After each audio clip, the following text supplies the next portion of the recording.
ஒரு நிமிடம் கூட இந்த வீடியோவை தள்ளிவிடாதீர்கள். ஏனெனில் நாளைக்கு நீங்கள் கோடீஸ்வரராக போகிறீர்கள்.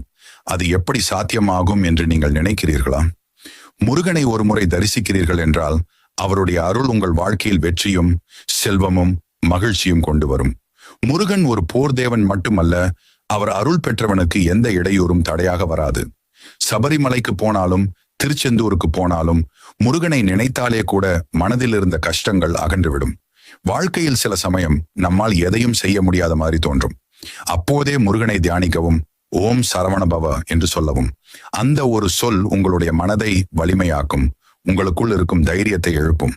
முருகன் தனது பக்தர்களை ஒருபோதும் கைவிட மாட்டார். அவர் உங்களை பொருளாதாரத்திலும் ஆரோக்கியத்திலும் அறிவிலும் உயர்த்துவார். நீங்கள் நினைத்த சிறிய விருப்பங்கள் மட்டுமல்ல, பெரிய கனவுகளையும் முருகன் நிறைவேற்றுவார். நாளை உங்களுக்கு நல்ல வேலை கிடைக்குமா? வியாபாரம் வெற்றி பெறுமா? குடும்பத்தில்